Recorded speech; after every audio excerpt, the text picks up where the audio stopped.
right, y'all, are you tired of fiddle farting around with your website traffic and SEO strategy?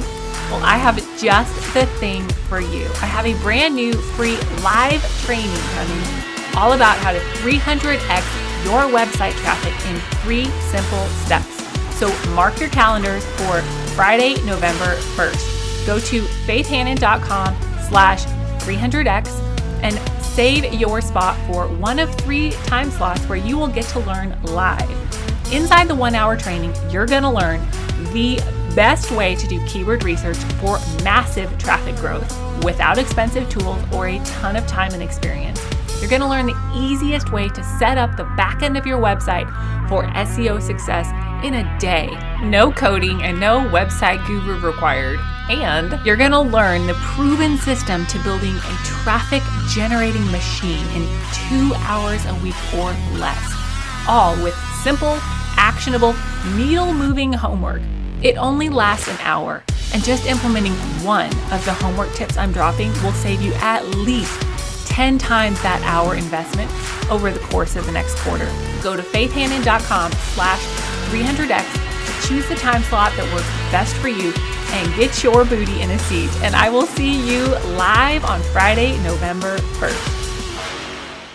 All right, y'all, I promised you today that we would talk about the most unconventional but highly effective keyword research strategy that you can do today from the comfort of your chair or desk or wherever you happen to find yourself. Probably not one that you can do while you're on a walk or a run, but when you get back, you can do it. Okay, so yesterday we talked about how not doing keyword research is the number one factor killing your SEO growth, essentially because you're trying to get found for maybe a thing that doesn't actually exist in search, or you're putting all your time and effort into catching fish, the wrong fish with the wrong bait, okay?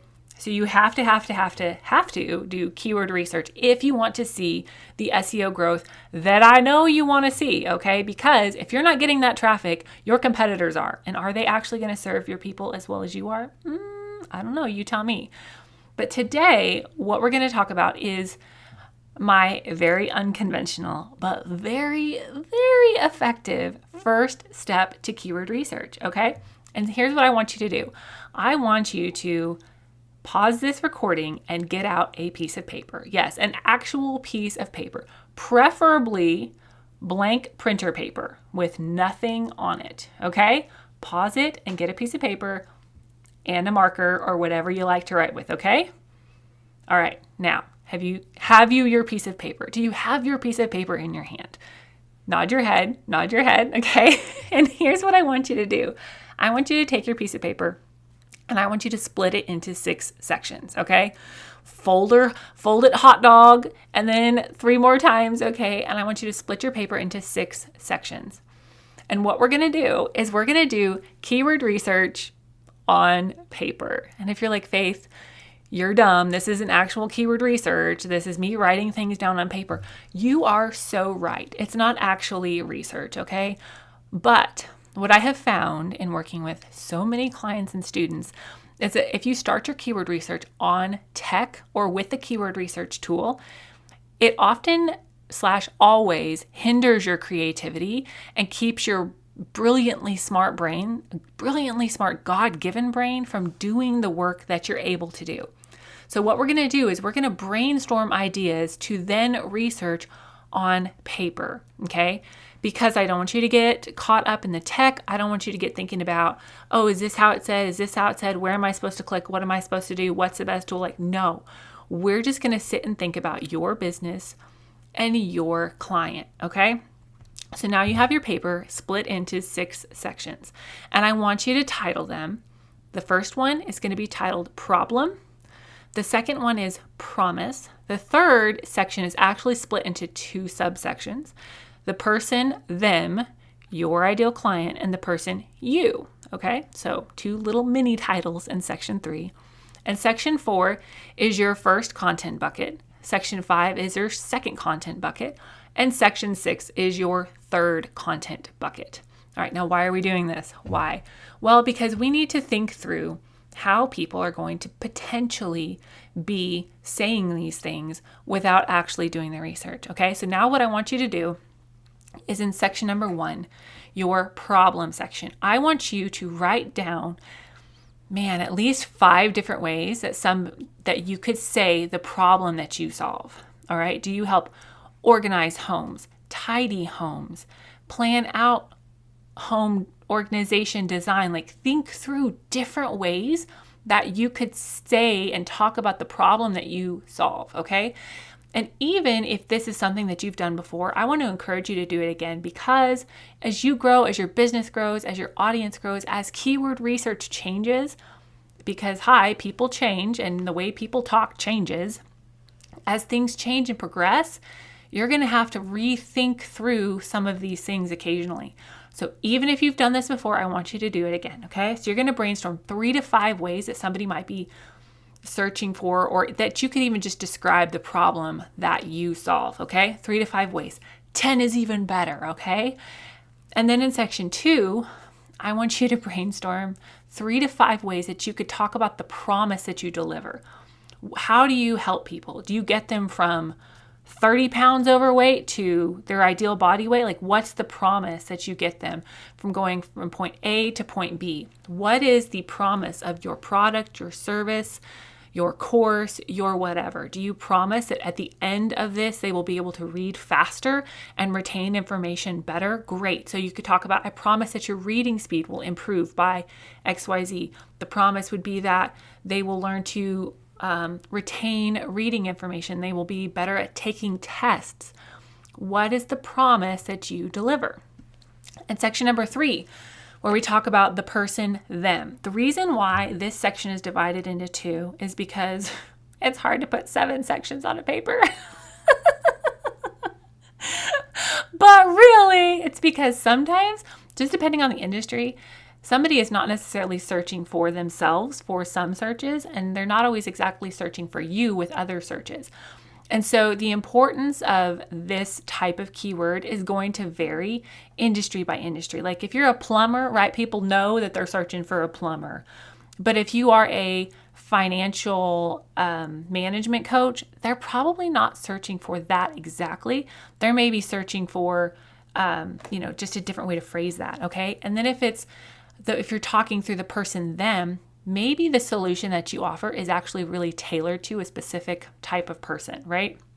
Home workouts for moms is a vastly different product, or packaged product than gym workouts for bodybuilders, right? You may have some of the same methodology, but how you package it and how you market it is going to be vastly different. So in section number 3, I want you to brainstorm person, them, like your ideal client, what they would call themselves, not whether they call themselves a cat or a human, but like whether they're calling themselves a mom, a mompreneur, a work-at-home dad, a college student, or an aspiring college student, a first-generation college student, like whatever they're calling themselves as it relates to what you sell. And then you're also going to brainstorm some different ways that people might be searching for you, or how you might introduce yourself. This is not your fancy elevator pitch. I don't want some made up phrase. I want something that's crystal clear. But sometimes there's different ways to say something, right? Like, I could say that I'm a marketing strategist. I could say that I'm a copywriter. I could say that I'm an SEO consultant. All of those things are true to what I do. But what are people saying, right? You've got to just get the ideas out of our head and onto paper. Okay, and then when it comes to your content buckets, I want you to, if you haven't already, break down the 3 general topics that you talk about into 3 categories, and we'll call them content buckets. Some people call them content pillars. Same dang thing, okay? But what they are is, it's 3 things, 3 general buckets, if you will, of topics that you talk about. Like, if you are a postpartum coach, right? You're going to talk about the physical healing. You're going to talk about self-care, and you're going to talk about, taking care of baby, and maybe those aren't your topics. I'm just making that up. I'm obviously not a postpartum coach, but you're going to break them into 3 topics, 3 general buckets of topics. You don't have to get super specific as far as planning out your content here, but I want you to think about the questions that people are asking within those 3 different buckets. Okay. Are people searching for, if you're a leather maker, right? Are they searching for how to get started carving leather? Are they searching for the best leather for beginners, the best leather carving tools? Are they searching for how to make money carving leather? Are they searching for how to make their own belt? Like, what are they searching for? You could talk about work-life balance if that's what you're teaching people. Like, whatever it is, just break it into 3 buckets and brainstorm ideas on paper. And again, this is really important to do on paper first so that the technology doesn't get in our way and so we don't get intimidated by it or distracted by it. And there's also a lot to be said for the creative juices in our brain flowing when we actually physically write versus typing. So make sure to actually do this on paper. Now, what's the tip? Remember what the tip is? To do your keyword research, air quotes, on paper first, okay? You're going to take your paper and split it into 6 sections and label them problem, promise, person, them, person, you. Section 3 is split into 2, okay? And then your content bucket 1, content bucket 2, and content bucket 3. Set a timer for literally only like 15 minutes and get a bunch of ideas out of your head and onto paper. And I promise you, this will make your keyword research on the actual keyword research tool go so much smoother because you've already used your brain. You've already gotten your God-given ideas flowing and out onto paper without letting the technology influence those ideas. Okay, so make sure if you are not already signed up for the workshop, the free training this Friday, to get signed up for that. I will teach you the 3 steps that you need to 300x your website traffic. 3 simple steps, y'all. 300x your website traffic in a year. Go to faithhannon.com/300x. Save your seat. It's only an hour. And just one of the homework tips that I'm dropping, y'all, will save you at least 10 times that hour investment in the next quarter. So go get signed up, and I'll see you back here again tomorrow for another quick hit, quick win SEO and keyword research podcast. Bye, y'all.